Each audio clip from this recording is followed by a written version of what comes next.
Another day, another vlog. Hello mga mi, for today's vlog nga pala, ayan, meron nga pala tayong client for today's video. Yun nga mga mi ay walang iba kundi si Ate Raisa. Yes mga mi, ayan si Ate Raisa, matagal ko na siyang client. Simula nung nag-uumpisa pa lang ako mga mi. Magpapariban nga siya mga mi with hair color and treatment. Ayan, dahil ako nga ang humahawak sa hair niya, kabisado ko na yung buhok niya. So, last year pa yung last ribbon niya mga mi.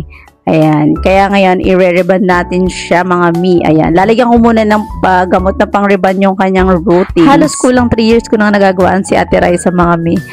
Almost every month talaga nagpapagawa siya. Nakakatuwa lang dahil talagang suki ko na siya. And nakakatuwa lang din mga mi dahil ang dami niya nang na-recommend sa akin. Mga friends, mga family, mga kakilala. And then syempre nagiging suki ko na din yung mga nadala niya sa akin. Kaya nakakatuwa lang. Thank you Ate Raisa. Hindi lang rin ba na ipapagawa ni Ate Raisa for today's vlog mga mi, kundi magpapa-eyelash extension din siya. Yes mga mi, ayan, kabog yan. Anyway, binabanlawan na nga natin yung hair ni Ate Raisa.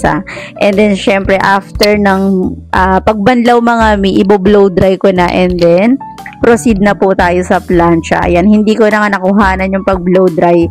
Proceed na agad sa pag-plancha ng hair.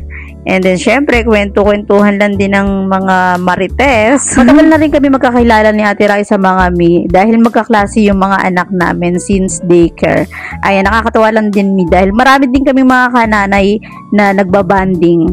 Ayan, so ngayon medyo busy kaya talagang hindi pa kami nagkakaharap-harap. Shout out sa inyo mga kananay. Fast forward nga mga mi, ayan na, nag-color na tayo ng hair ni Ate Raisa. And then, ayan na yung final look ng kanyang hair.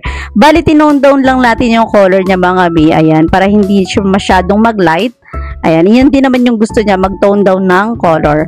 And then, syempre, inabutan na tayo ng lunch, kaya dito na kumain si Ate Raisa. Ayan, lagi naman siyang welcome dito, mga mi. And then, after namin kumain, ayan, nag-proceed na kami sa eyelash extension. Ayan, ayaw magpakabog! Sa totoo lang, mga mi, napakasarap din sa pakiramdam na pinapamper mo yung sarili mo. Ayan, magpaganda, hindi para sa ibang tao, kundi para sa sarili mo, to feel the confidence, mga mi. Ayan, syempre, hindi porket mga nanay na tayo, dapat kailangan pabayaan na rin natin yung mga sarili natin.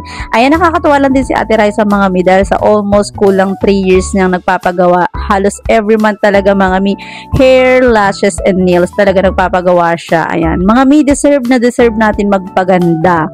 Ayan, ayun lang guys. Thank you for watching. God bless.